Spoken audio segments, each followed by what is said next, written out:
या निशा सर्वभूतानां तस्यां जागर्ति संयमी यस्यां जाग्रति भूतानि सा निशा पश्यतो मुनेः।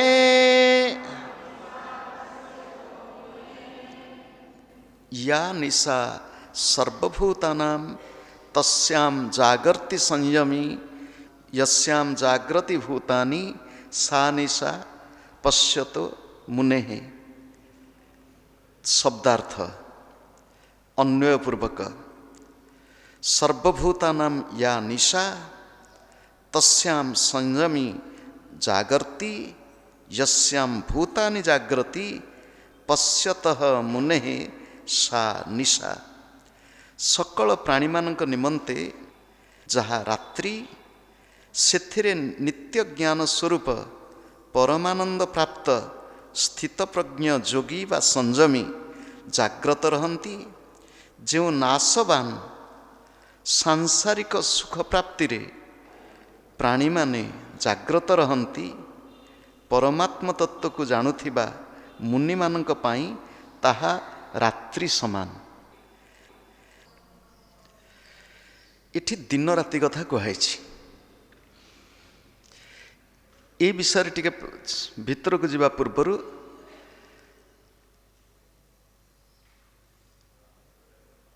अर्जुन प्रश्न पचारिले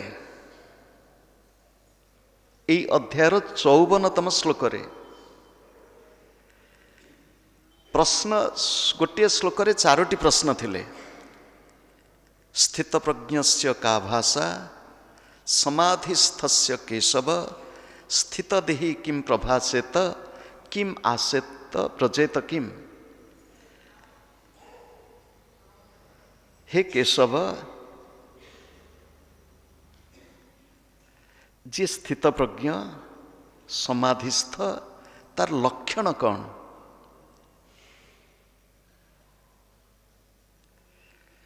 से केमिति कहंती, केमिति बसंती, केमिति चालंती बा आचरण करंती। गोटिए श्लोकर चारोटी प्रश्न, ये चारोटी प्रश्न बा गोटिए श्लोकर उत्तर दबाकु जाई भगवान अनेक गुड़िए श्लोक व्याख्या करुचंती। शेष श्लोक स्थित प्रज्ञ केमिति बसंती बा केमिति आचरण करंती, केमिति चालंती, केमिति आचरण करंती, से विषय आलोचना करने को जाई भगवान एठी कहउचंती या निशा सर्वभूतानां। एठी चारोटी शब्द या निशा सर्वभूतानां, ये चारोटी शब्द भितर भितर को जीवा। भूत कहले कहा को कहिबा? भूत कहले साधारण ओडिया भाषा रे आमे कहू क्या भूत बोली कहू? कहे जे मरीची मुक्त हैनी से होची भूत। अनेक समय रे आमे काहू गाली देला बेले ओडिया भाषा को भूतटा भलिया कौन ठिया हिचु। ठाकुर को मध्य आमे कहू जगन्नाथ महाप्रभु को टिके संस्कृत भाषा रे स्मारम स्मारम स्वगृह चरितम दारु भूत मुरारी। इटी भूत शब्द मध्य अछि। भूत शब्द भू धातु निष्पन्न होइछि। भूत शब्दर अनेक गुड़ी अर्थ अछि। एठी आमे किछि अर्थ ग्रहण करिबा। भूत कहले किए से? भूत कहले पंच महाभूत। प्रथमे भगवान जेतेबेले सृष्टि कले तैत्रीय उपनिषदर मंत्र तस्मात् वा एतस्मात् आत्मनो आकाश संभूतः आकाशात् वायुः वायोः ଅଗ୍ନି ଅଗ୍ନେ ରାପ ଅଧ୍ୟୟ ପୃଥିବୀ। ଭଗବାନ ଯେତେବେଳେ ସୃଷ୍ଟି କଲେ, ସୃଷ୍ଟିର କ୍ରମ ହେଉଛି ଆତ୍ମାଙ୍କ ଠାରୁ ଆକାଶ, ଆକାଶରୁ ବାୟୁ, ବାୟୁରୁ ଅଗ୍ନି, ଅଗ୍ନିରୁ ଜଳ, ଜଳରୁ ପୃଥିବୀ, ଏ ପଞ୍ଚଭୂତାତ୍ମକ ସୃଷ୍ଟି। ଏ ପଞ୍ଚ ମହାଭୂତରେ ଏ ସମଗ୍ର ସୃଷ୍ଟି ଗଢ଼ା। ଏ ସମଗ୍ର ସୃଷ୍ଟି ଯାହା ଦେଖିବା, ଦେହ ପାଖକୁ ପଳେଇ ଆସିବା। ଏ ଦେହ ମଧ୍ୟ ପଞ୍ଚ ମହାଭୂତରେ ଗଢ଼ା। ଏ ଦେହ ମାଟି, ପାଣି, ଅଗ୍ନି, ବାୟୁ, ଆକାଶ, ଏ ପାଞ୍ଚଟି ମହାଭୂତରେ ପ୍ରତ୍ୟେକ ବ୍ୟକ୍ତିର ଶରୀର ଗଢ଼ା ହେଇଛି। ତେଣୁ ଏ ଶରୀର ମଧ୍ୟ ଗୋଟିଏ ଭୂତ, ପଞ୍ଚଭୂତାତ୍ମକ ଶରୀର। କେବଳ ମଣିଷର ଶରୀର ତା ନୁହଁ, କୀଟ ପତଙ୍ଗ, ପଶୁପକ୍ଷୀ, ବୃକ୍ଷଲତା ଏମାନଙ୍କ ଶରୀର ମଧ୍ୟ ପଞ୍ଚଭୂତରେ ଗଢ଼ା। ବର୍ତ୍ତମାନ ଭୂତର ଗୋଟିଏ ଶବ୍ଦ ଅର୍ଥ ହେଲା ପଞ୍ଚଭୂତ। ଦ୍ୱିତୀୟ ଅର୍ଥ ହେଉଛି ଭୂତ, ଯେତେକ ପ୍ରାଣୀ ଅଛନ୍ତି ସମସ୍ତେ ହେଉଛନ୍ତି ଭୂତ। ଭୂ ସତ୍ତାୟାମ ଭୂ ଭବତି। ଆମମାନେ ଯେତେ ସବୁ ଜନ୍ମ ନେଇଛୁ, ଭୂମିଷ୍ଠ ହେଇଛୁ, ପୃଥିବୀ ପୃଷ୍ଠରେ ଅଛୁ, ଆମେ ସମସ୍ତେ ଜଣେ ଜଣେ ବ୍ୟକ୍ତି ବା ଭୂତ। ପ୍ରତ୍ୟେକ ବ୍ୟକ୍ତି ଗୋଟିଏ ଗୋଟିଏ ଭୂତ। ତୃତୀୟରେ ଭୂତ ଶବ୍ଦର ଅର୍ଥ ହେଉଛି ଯିଏ ଅତୀତକୁ ଧରି ବସେ, ଯିଏ ଅତୀତକୁ ଜାବୁଡ଼ିକି ଧରି ବସେ, ସେ ହେଉଛି ଭୂତ। ଭୂତ ହେଉଛି ଏକ କାଳ, ସମୟବାଚକ ଶବ୍ଦ ହେଉଛି ଭୂତ। ଅତୀତକୁ ଭୂତ ବୋଲି କହନ୍ତି। ଭୂତ, ଭବିଷ୍ୟତ ଏବଂ ବର୍ତ୍ତମାନ। ଯିଏ ଅତୀତକୁ ଜାବୁଡ଼ି ଧରି ବସିଛି, ତାକୁ ଛାଡ଼ି ପାରୁନି, ତାକୁ ମଧ୍ୟ ଆମେ ଭୂତ ବୋଲି କହିବା। ୟା ନିଶା ସର୍ବଭୂତାନାମ୍। ଭୂତ ଶବ୍ଦର ଯଦି ଏତିକି ଅର୍ଥ ହେଲା, ତାକୁ ଟିକେ ଦେହ ଭିତରକୁ ଚାଲି ଆସିବା।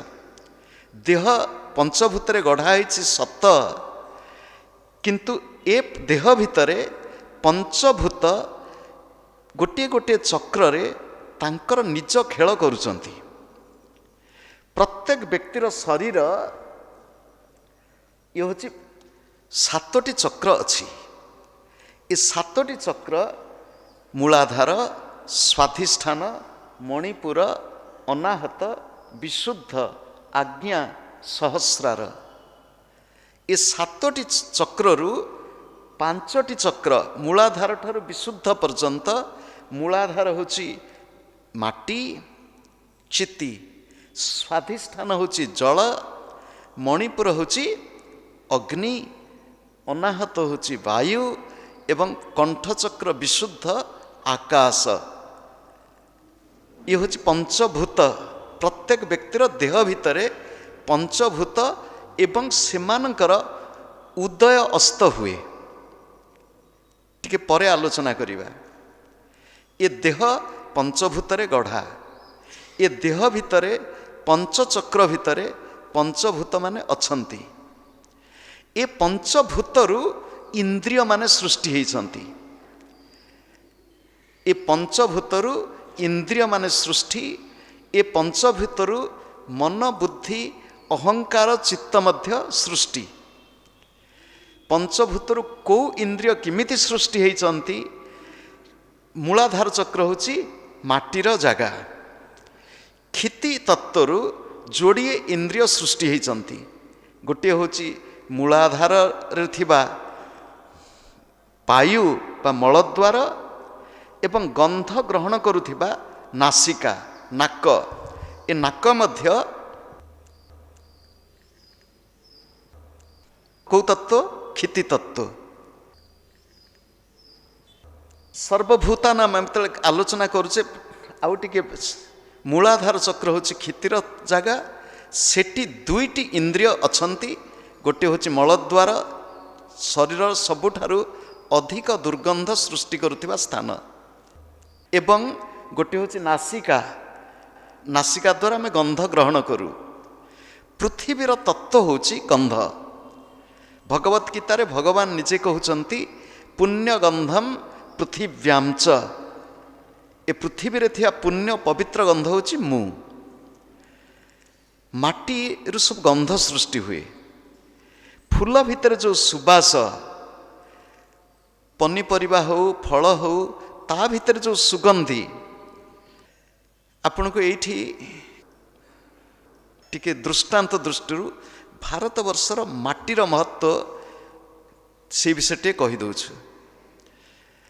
ଭାରତବର୍ଷରେ ଆମର 30,000ରୁ ଅଧିକ କିସମ ଧାନ ଚାଷ ହେଉଥିଲା। ଭାରତବର୍ଷରେ 10,000ରୁ ଅଧିକ କିସମ ଆମ୍ବ ମଧ୍ୟ ଫଳୁଥିଲା। ନିଜ ପିଲାଦିନେ ମୁଣ୍ଡରେ ଗୋଟିଏ ଅଦ୍ଭୁତ ବିଚାର ପଶିଲା। ଡିସେମ୍ବର ଜାନୁଆରୀ ମାସ ନବମ ଶ୍ରେଣୀରେ ପଢ଼ୁଥିଲା ବେଳେ ଧାନ ସେଇ ଅଞ୍ଚଳରେ ଆଖପାଖ କିଆରିରେ ଯେଉଁ ସବୁ ଧାନ ଚାଷ ହେଉଥିଲା, ବିଭିନ୍ନ କିସମର ଧାନ ସଂଗ୍ରହ କରୁ କରୁ ନବମ ଶ୍ରେଣୀରେ ପ୍ରାୟ 80 ପ୍ରକାର ଧାନ ସଂଗ୍ରହ କରିଥିଲି। 80 ପ୍ରକାର। ପ୍ରତି ଧାନର ଆକୃତି ଅଲଗା, ରଙ୍ଗ ଅଲଗା, ଆଉ ଯଦି ସେ ଧାନର ଚାଉଳ ତାର ସ୍ୱାଦ ମଧ୍ୟ ଅଲଗା, ଗନ୍ଧ ମଧ୍ୟ ଅଲଗା। ଏ ଭାରତବର୍ଷର ମାଟି ବଡ଼ ଅଦ୍ଭୁତ ମାଟି।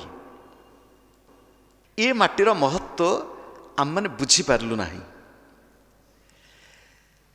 ଯାହା ହେଉ ବିଷୟାନ୍ତର ପ୍ରବେଶ ପୂର୍ବରୁ ମୂଳାଧାର ଚକ୍ରରେ 2ଟି ଇନ୍ଦ୍ରିୟ, ସ୍ୱାଧିଷ୍ଠାନ ଚକ୍ରରେ 2ଟି ଇନ୍ଦ୍ରିୟ ଜଳତତ୍ତ୍ୱରେ ଇନ୍ଦ୍ରିୟ ଯୋଡ଼ିଏ ହେଉଛନ୍ତି ଜଳତତ୍ତ୍ୱକୁ ନେଇ ଉପସ୍ଥ ବା ଜନନେନ୍ଦ୍ରିୟ, ରସନା ଜିହ୍ୱା, ଏ ଜିଭ ରସ ଆସ୍ୱାଦନ କରୁଛି, ଉପସ୍ଥ ଜଳତତ୍ତ୍ୱ ଜନନେନ୍ଦ୍ରିୟ, ଇଏ ଯୋଡ଼ିଏ ଇନ୍ଦ୍ରିୟ ସ୍ୱାଧିଷ୍ଠାନ ଚକ୍ରରେ ଜଳତତ୍ତ୍ୱ।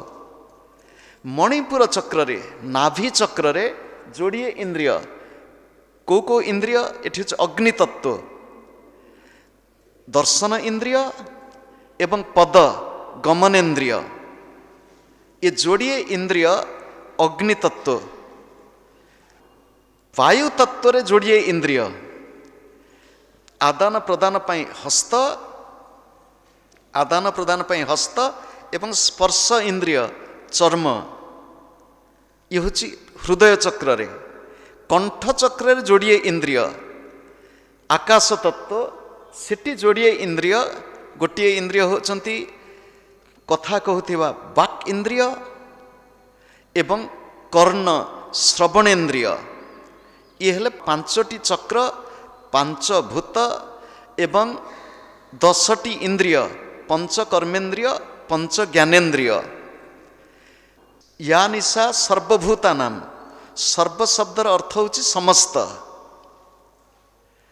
ସମସ୍ତ ଭୂତମାନଙ୍କ ପାଇଁ। ଏ ସମସ୍ତ ଭୂତ ଭିତରେ ଆପଣ, ମୁଁ, ଗଛଲତା, ପଶୁପକ୍ଷୀ, ଏପରିକି ପାଖକୁ ଚାଲି ଆସୁଥିବା ମଶା ମଧ୍ୟ, ଏ ସମସ୍ତେ ରହିଲେ ସର୍ବଭୂତାନାମ୍। ଆମେମାନେ ପଞ୍ଚଭୂତରେ ଗଢ଼ା ହେଇଛୁ ଏବଂ ସ୍ୱାଭାବିକ ଭାବରେ ଆମମାନଙ୍କର ମନ, ବୁଦ୍ଧି, ଅହଙ୍କାର, ଚିତ୍ତ ଇଏ ମଧ୍ୟ ପଞ୍ଚଭୂତରେ ଗଢ଼ା। ମନ, ବୁଦ୍ଧି, ଅହଙ୍କାର, ଚିତ୍ତ ଇଏ ମଧ୍ୟ ପଞ୍ଚଭୂତରେ ଗଢ଼ା। ଏମାନେ ସଜାତୀୟ ଆକର୍ଷଣ ଦୃଷ୍ଟିରୁ ଆମମାନଙ୍କର ପଞ୍ଚଭୂତ ପ୍ରତି ଆକର୍ଷଣ ରହୁଛି। ଆମେ ବସିଛୁ ମାଟି ଉପରେ, ପ୍ରତି ମମତା ସୃଷ୍ଟି ହୁଏ। ଦେହ ମାଟିରେ ଗଢ଼ା, ମାଟି ପ୍ରତି ମମତା। କେବଳ ସେତିକି ନୁହଁ, ବ୍ୟକ୍ତି ତା ଜୀବନରେ ମାଟି ପ୍ରତି ଆକର୍ଷଣ ମଧ୍ୟ ସୃଷ୍ଟି ହୋଇଯାଉଛି। ମାଟି ପ୍ରତି ଆକର୍ଷଣ ସୃଷ୍ଟି ହେଉଛି। ସେ ଆକର୍ଷଣ ଭିତରେ ଆମେ ସମସ୍ତେ ପଡ଼ିଯାଉଛୁ। କେମିତି ଆକର୍ଷଣ? ଜମି ହୁଅନ୍ତା, ଜମି ଖଣ୍ଡେ ଦରକାର, ଖଣ୍ଡେ ହେଲେ ଚଳିବନି, ଆଉ ଟିକେ ବଡ଼ ହୁଅନ୍ତା। ଲୋକଙ୍କ ଏ ଦେହ ପଞ୍ଚଭୂତରେ ଗଢ଼ା, ମାଟି ପ୍ରତି ଆମର ଆକର୍ଷଣ। ଏ ମାଟି ଖାଲି ମାଟି ନୁହଁ, ଏ ମାଟି ଜମିବାଡ଼ି ପାଇଁ ଖାଲି ନୁହଁ, ମାଟିରୁ ବାହାରୁଥିବା ଯେତିକି ଜିନିଷ, ଆପଣଙ୍କ ଏ ମାଟିରୁ ବାହାରୁଥିବା ଜିନିଷ ହେଉଛି କ'ଣ? ଯେତେ ସବୁ ଧାତୁ ଅଛି, ଏ ଧାତୁ ଭିତରେ मुख्यतः सुना आ रूपा आ प्रति लोकंकर मध्य आकर्षण लोक टंका पैसा पछरे धाइंचंती लोक सुना दाना पछरे धाइंचंती एठी गोटे कहानी मने पड़ जाउची जने साधु थिले तांकर गोटे शिष्यटे थिला चेला साधु तीर्थ यात्रा जाउचंती चेलाटी तांकर सेवा करचंती साधु गोटे पुटुला रखिचंती गोटे विशेष पुटुला से सब बेले साइती की रखंती से सोइला बेले मुंड पाखे रखिथिबे जुआड़े गले पाखे धरथिबे साधुंकर एई भली व्यवहार देखि शिष्य टिके कौतूहल पड़े जिनसटा कौन थिबो दिने साधु जाइचंती तांकर शौचादि कर्म पाई शिष्यंक भितर कौतूहल गुरु कहते साइतिक रखिथबु नजर रखिथबु आसुची कौतूहल को एड़ी पारे तो खोलीदे देखले सुना एडे बड़ टेड़ाई सुना तो सी देखी ये चेला मन खराब हो गला बैरागी साधु वैराग्य नहीं मुझे पाखु देखला बेलू आंक पाखे सुना टे आकर्षण ताकू पुणी गुड़े गाड़ी की रखिंट धरिकी जाऊँच ठीक अच्छे फपाड़देला नई भितर को कौन आजिकालिका नई नुह आजिकालिका नई महानदी रे पानी ना काठजोड़ी रे पानी ना कुआखाई रे पानी ना आसला बेलू से बाटजाक देखी देखी आज आसुल नई रे पानी ना ता कारण कौन ता कारण सब हूँ आमे ए कारण आम समस्ते सामूहिक भाव में प्रत्येक व्यक्ति दायी एठी नदीर किसी दोष ना वर्षार किसी दोष ना प्रत्येक व्यक्ति एथिपाई दायी तो से फपाड़ देला नई रे पानी बहुत गुरु आसी पहुँची देखले अरे से कुआड़े गला फपाड़ी देली गुरु तो बिगड़ी गले गुरु बिगड़ी गले देख खिला तो पाखे पिटिले दूर दूर करी आग काल गुरु मैंने हाथ गोड़ सब चल दूसरे आजिकल तो पदे कथा कहला कह सहवाक सामर्थ्य ना आजिकल विद्यालय दंडमुक्त अंचल सेठी दंडमुक्त एवं कौन लिखाई भेदभाव शून्य अंचल आउ किछ दिन गले लिखा विद्या शून्य अंचल भगवत गीतार भगवान स्वयं निजे कहते दंड दमयतामस्मि मु हूँ दंड दमन करने मुझे दंड दंड हूँ अनुशासन दंड अर्थ न पिटी पका तो ये गुरु पिटी पकईले दूर दूर दूर दूर के पिटी पकईले एत जोर रे तार एक हो गला एक एक से जोटी पड़ला से सब सुना जोटी पड़ा से एक से सुना ताकू देखी गुरु आखि तटका कहवा तात्पर्य होची व्यक्तिर मोह धन संपत्ति ए देह पंचभूतरे गढ़ा माटी रे गढ़ा देह माटी प्रति आकर्षण माटी भितर थिबा धातु मानक प्रति आकर्षण आजिकल तो जहाँ सब खबर कागज बाहर से न कहले भल सुना टंका हो गला ये देह माटी रे गढ़ा ये देह जो अन्न ग्रहण करुच्ची ये मध्य माटी ये देह जो अन्न ग्रहण करुच्ची ताकू से होची माटी सृष्टि होची ये हूँ माटी एवं जहाँ ग्रहण कलु जी देहरे मनरे प्रयोग हो गला जहाँ बाहर को गला सी मध्य माटी खत हो बर्तमान जल तत्व को आसतु आम समस्ते पानी चाहूँ जल हूँ जीवन ये देह पंचभूत गढ़ा जल गढ़ा ये देहर 3/4 हूँ जल प्रत्येक व्यक्तिर देहर 3/4 हूँ पानी ये देह पानी चाहे आमे आमर पानी दरकार दिन को जी पीवाक अच्छी पीय 3 लिटर 4 लिटर पानी पीवा दरकार पानी देह पाई भल तो ये देह पंचभूत गढ़ा जल तत्व गढ़ा आम जल पर निर्भर करसु ये देह अग्नि तत्व गढ़ा ये देह अग्नि आवश्यकता करुच्ची अग्नि रोषेईवास निया दरकार ये देहरे ताप नियंत्रण करने पोशाक पिंधु देहरे ये देह भितर जठर अग्नि अच्छी जोगशास्त्र कहुई ये 7 चक्र 7टी अग्नि अच्छा ये देहरे 7टी अग्नि अच्छा दक्षिणाग्नि, गृहपति अग्नि, वैश्वानर अग्नि, आहवनीय अग्नि, समिद्भव नाम अग्नि, ब्रह्माग्नि, विश्वरूप महान अग्नि। 7 चक्र 7टी अग्नि अच्छी देह भितर अग्नि। एवं अग्नि जार जठराग्नि दुर्बल हो हजम शक्ति कमिज ताकू अग्निमांद्य बोली कहती। जार हजम शक्ति कमिज ता हूँ अग्निमांद्य। तेणु अग्नि देह निआरे गढ़ा ये देह पाई अग्नि आवश्यक। ये देह वायु रे गढ़ा ये देह पाई वायु आवश्यक। आम मैंने सबुदिन श्वास नौचु। प्रत्येक व्यक्ति 21,600 थर श्वास नौची बोली जोगी मैंने कहते। आम मानकर श्वास टिके दीर्घ गभीर श्वास होना बोली आधुनिक जुगरे अधिकांश लोक श्वास जनित रोग पीड़ित। आ दिनक दिन से बढ़ आम मानकर जो फुसफुस अच्छी फुसफुस को जदि आम ठीक काम न लगेଇବା से दिनक दिन दुर्बल हम आ टिके बयस बढ़ीगले रोग हम। वायु तत्व आकाश तत्व आमर देह बढ़ुची। देह चलाबुला करने शोवाई घर पर आमर किसी शून्य स्थान दरकार। जोठी जाऊँ आम पाखे पाखे आकाश तत्व अच्छी। ये पंच महाभूत देह गढ़ा। ये पंच महाभूत उपरे ए देह निर्भरशील। खाली एतिकी नुह, ये पंचभूत गढ़ा इंद्रिय माने से माने बहिर्मुखी, मन मध्य बहिर्मुखी। आखि चाहूँची देखिबी, काहाकू देखिबी। कान चाहूँची मु शुणिबी, काहाकू शुणिबी।